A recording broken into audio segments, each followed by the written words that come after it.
This time, what happens in Vegas will not stay in Vegas. You are Locked On Trojans, your daily podcast on the USC Trojans, part of the Locked On Podcast Network, your team every day.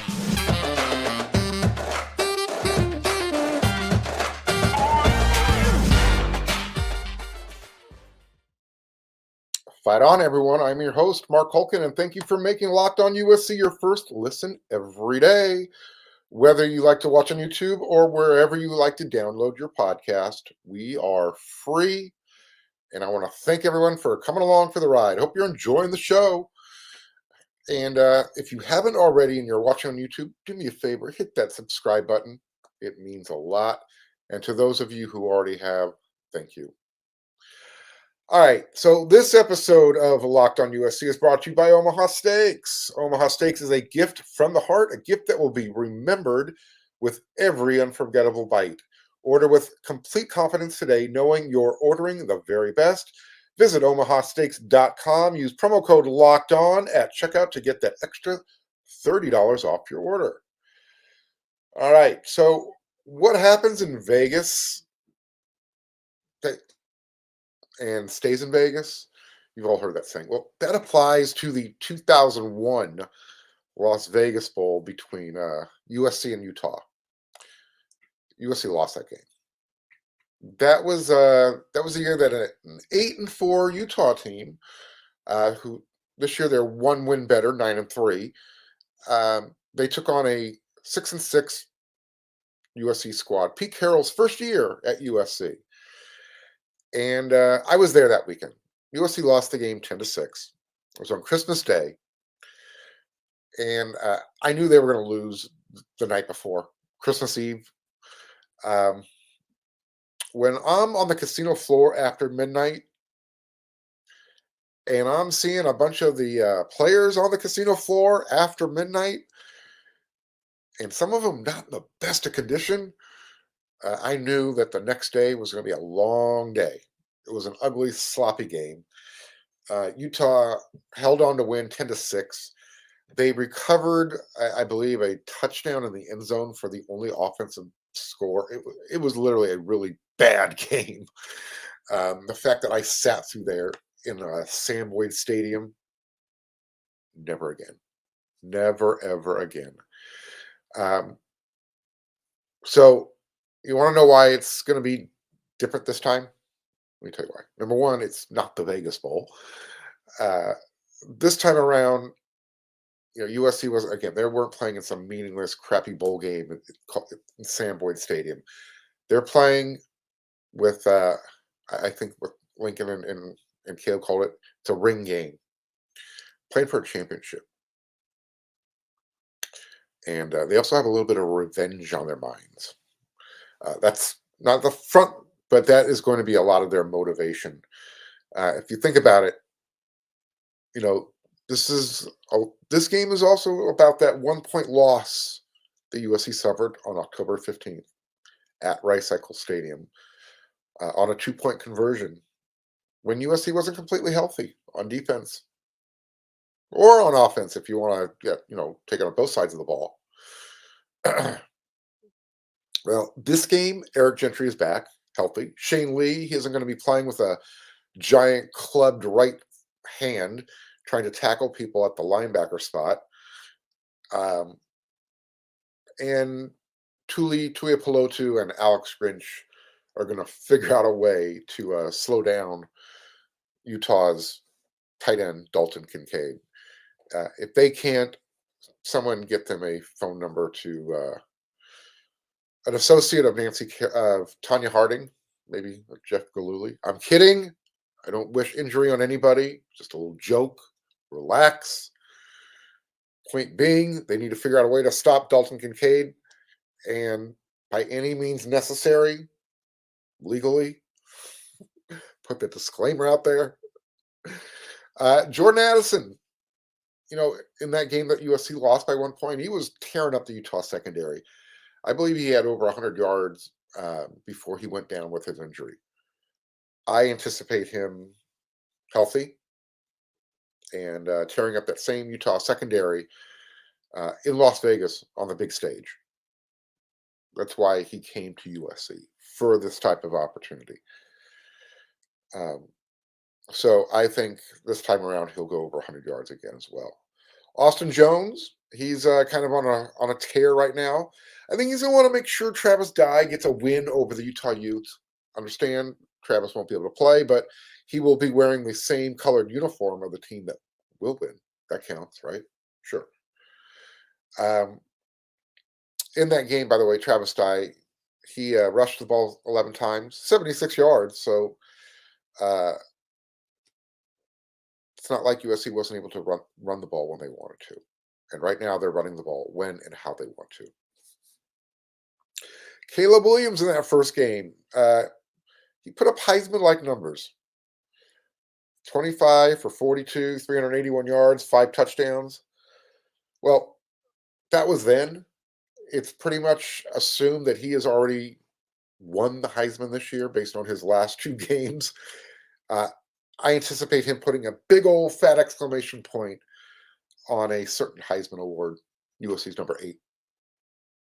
I anticipate him and Jordan Addison having a really good time in Las Vegas under the bright lights. Marquee game. And lastly, you know why USC is going to win the game this time? Players have, a competitive nature to them. Anybody who's played sports, even in your everyday life, you should have a competitive nature to you. Well, that same rule applies to coaches. As a former athlete, high school, yes, and a former high school basketball coach, yeah, that's true. I'll tell you the story about that one day. Coaches are very competitive. They hate to lose. Sometimes they hate to lose more than their players, and that's not a good thing. I'll relate that back to my days of coaching high school basketball. But twice in Lincoln Riley's history, when he was the head coach at Oklahoma, he lost to Texas and Iowa State in 2018 and 2020, respectively. Well, he ended up playing both of those teams in the Big 12 Conference Championship game. Second time around that same year, he won both those games. Well, don't think for a second Lincoln Riley doesn't want that opportunity to correct whatever coaching mistakes he made on that first game. So, yeah. Those are the reasons why USC is going to win this game. We'll talk about some reasons why they might not win, as far-fetched as they might be, but we'll talk about that in the next segment. But did you know that Omaha Steaks is they are America's original butcher since 1917, and they are a holiday gift that's guaranteed to be loved. I've had Omaha Steaks. They're really good. So the holidays are here. Achieve gifting greatness when you give the gift of perfectly aged, tender, and delicious Omaha Steaks. The steak experts at Omaha Steaks put together special curated gift packages to help take the guesswork out of gifting and make you a holiday hero. So go to omahasteaks.com and use code LOCKEDON, one word, at checkout to get $30 off your order. You can send an assortment of mouthwatering favorites guaranteed to impress, like the legendary Butcher's Cut Filet Mignon, the air-chilled boneless chicken, the ultra-juicy burgers, and even easy to prepare comfort meals that are ready in a flash. Omaha Steaks, they're ready to ship your order right away. So shop early and beat the shipping rush. Go to omahasteaks.com and use promo code LOCKEDON, one word, at the checkout. Omaha Steaks is a gift from the heart, a gift that will be remembered with every unforgettable bite. Order with complete confidence today, knowing you're ordering the very best. Visit omahasteaks.com. Use promo code LOCKEDON, one word, at checkout to get that extra $30 off your order. Minimum order may be required. So here are some reasons why USC could lose to Utah second time around in Las Vegas in the conference championship game. They come out emotionally flat after having to play 2 intense rivalry games. Could happen, not going to happen. There is no way that the leadership council on this football program, which if you ever watch the post-game interviews with Lincoln Riley and the players, the most recent one after Notre Dame, Caleb Williams talks about the leadership council. There's about 20 or so players on the team that make up this leadership council. They are literally you have to, if they don't approve of something, it doesn't happen. It's kind of like their way or the highway. There is a certain standard, and they will let you know if you're not upholding the standard. So there's no way in hell that Caleb Williams, Lincoln Riley, that leadership council are going to allow this team to come out emotionally flat with so much on the line. I mean, forget the fact that they got the victory bell. They can enjoy that. Forget the fact that they've got the jeweled shillelagh back in Los Angeles. They can play with that after the game. The playoffs are on the line. Caleb Williams is the Heisman winner. The Pac-12 Conference Championship is on the line. You're talking about going from 4-8 to 12-1 and going to the playoffs. With all of that, no way do they come out emotionally flat. It can't happen. Another reason why they could lose. Caleb Williams turns from hero to the anti-hero. In other words, Caleb Williams turns into Deadpool Williams. He just shows up and just makes a mess of everything. You know, the effort's there. He knows he's trying to do the right thing, but he's just going about it the wrong way. So, you know, I don't see Caleb turning into Deadpool Caleb, but yeah, all of a sudden he goes from 37 passing touchdowns and 3 interceptions on the season to 4 interceptions and no touchdowns in a game. That's one way that they'll lose. Raise your hand if you see that happening. I don't see any hands either. USC can lose this game if their run defense all of a sudden reverts back to the way they played at the first half of the season. This is where this USC team has gotten better as the season has gone along. Their rush defense. And if you don't believe me, ask UCLA and Zach Charbonnet, ask Notre Dame. They were shut down. USC has shown that they can play a physical style of football. So if they decide they don't want to play that way this week, for whatever reason they decide they wouldn't want to, that's one way they could lose. Now, you know, with that said, they're going to have a little bit of an advantage. Tavion Thomas, Utah's leading rusher, is decided he's not going to play in the game. I believe he injured his toe, so he's going to focus on rehabbing and getting ready for the NFL draft. So again, USC's rush defense, they need to be able to stop Cameron Rising. They cannot allow him to use his legs to pick up key first downs like he did last game. He didn't pick up a lot of yards running the ball, but when he did, he was very effective. They can't allow him to go for another 400 yards through the air, combining with his ability to use his legs. He hasn't had a game like that since that USC game, and he didn't have one before that either. So we're going to look at that as he had a really good special game on a really big night at home with a lot of emotion in the crowd. If you remember, they were honoring the 2 fallen 22s who died.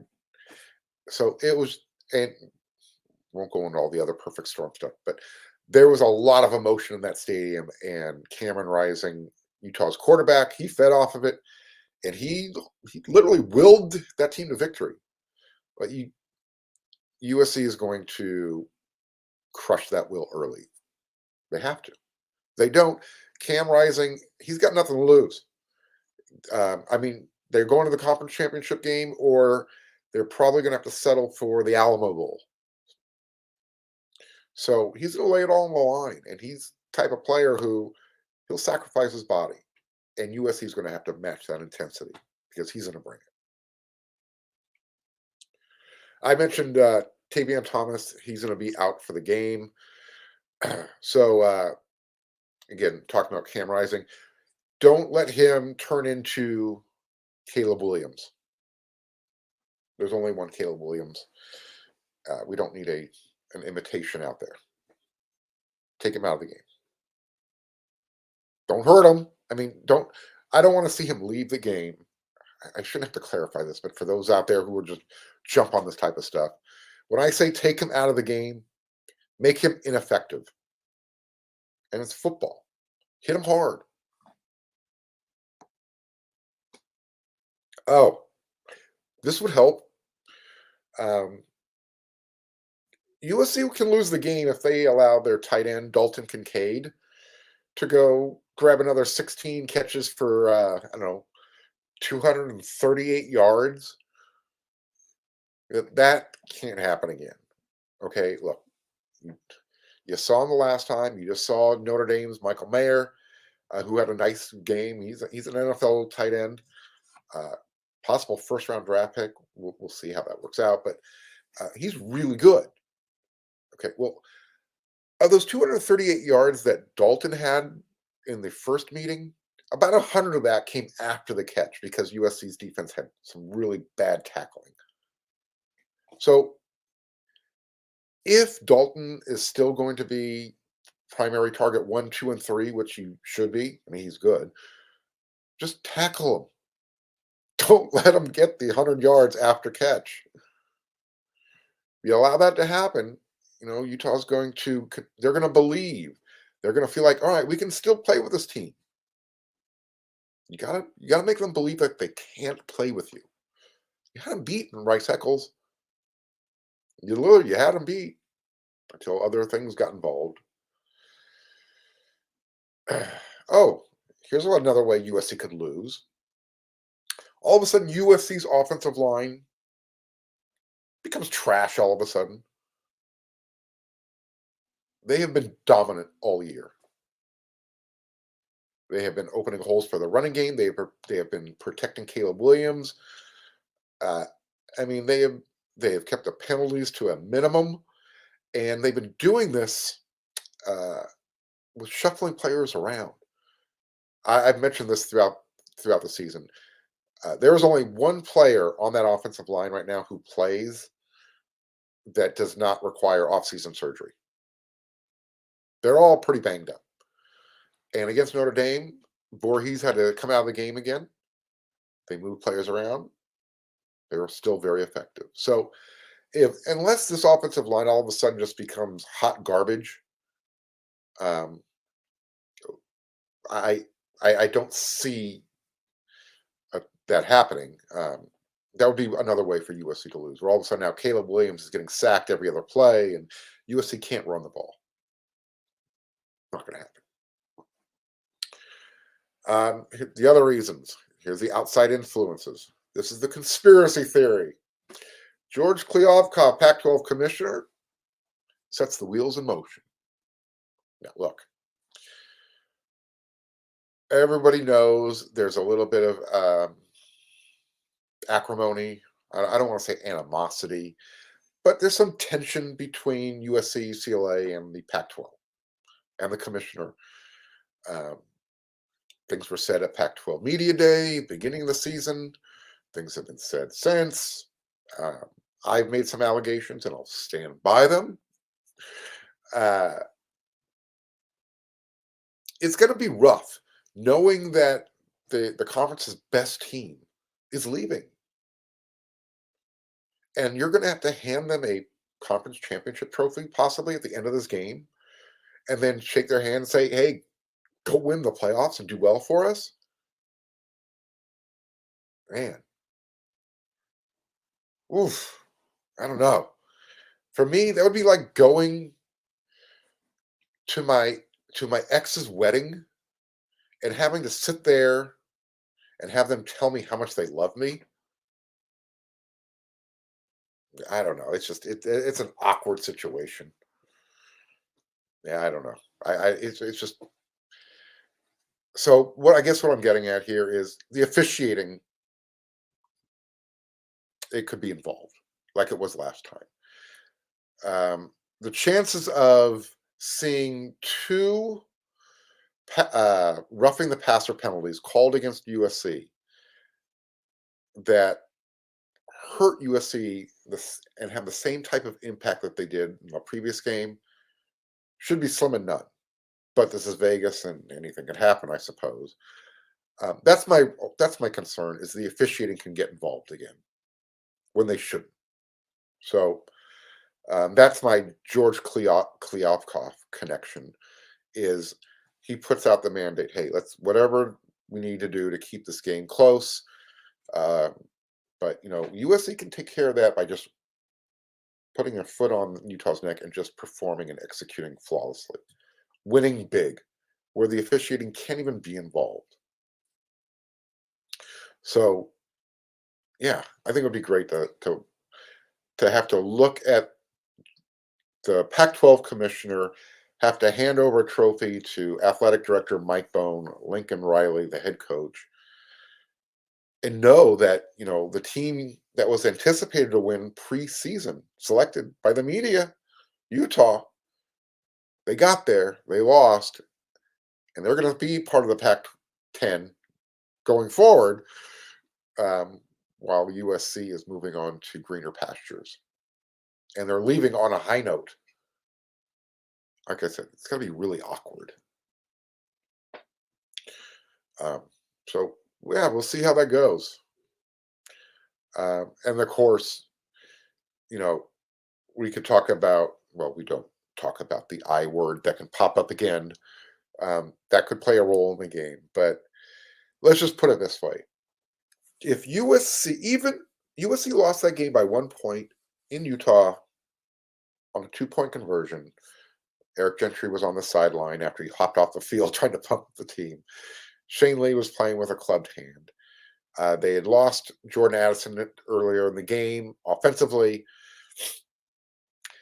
If USC plays exactly like they played in Utah, in Las Vegas, and you don't get any of that outside influences playing a role in the game, USC is going to win this game by 14 plus points. Because it took a perfect storm of stuff to happen, a confluence of events for Utah to eke out a 1-point win at home. Just don't see it happening again.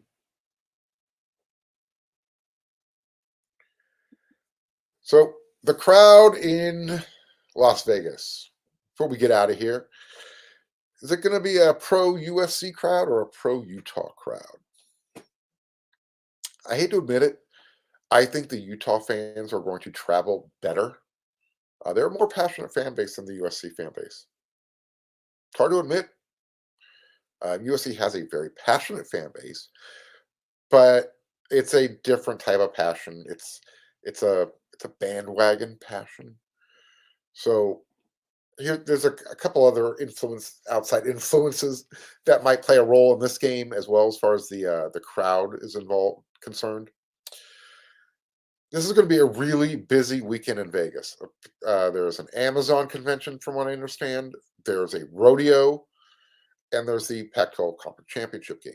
So hotel rooms are at a premium right now. Trust me on this one. If I didn't have the Pac-12 conference setting aside rooms for the media, I would be paying close to $1,000 for 2 nights. Well, USC fans are also trying to forecast for the playoffs. So it's not just Vegas. You've got to now plan financially for the bowl game or the playoffs as well. And it's not just the Rose Bowl. USC could be an at-large for a New Year's Day Six Bowl, depending on how everything shakes out. So I would not be surprised to see, I guess, what, a 65-35 Utah favorability towards Utah's, um, as far as the stadium is seated, filled up. I just think Utah fans will travel and look forward to it. This is their playoff game. They know that this is, if they beat USC for a second time, uh, they literally have the trump card to everybody else. We beat the best team, period, and their fans are going to want to go there and see that happen. Hopefully, the fans that do go for USC, and I think it's going to be a good crowd. I think there'll be over 20,000. I just don't think they're going to have as many, and I don't think the numbers will be as many as Utah's. So that's all. Let's just hope they bring the same type of energy that they displayed at the Coliseum on Saturday, because that was a fun time. They were slow to get in there and to make it happen, but once everybody was inside and the game was started, and everybody was having a good time, it was great to see the Coliseum having almost full. Wasn't quite sold out. Thanksgiving weekends, a lot of the students still away, but it was close. And to be able to hear the Coliseum reverberating with the "We Are SC" chant with 1 minute left in the game, yeah, that was pretty cool. So hopefully we'll be able to hear that "We Are SC" chant at the end of the Pac-12 Conference Championship game. I've gone over the reasons why they're going to win. I've gone over some of the reasons why they could lose, but why they're not going to lose. And we'll talk more. So until the next episode of Locked On USC, everyone, you know what to do.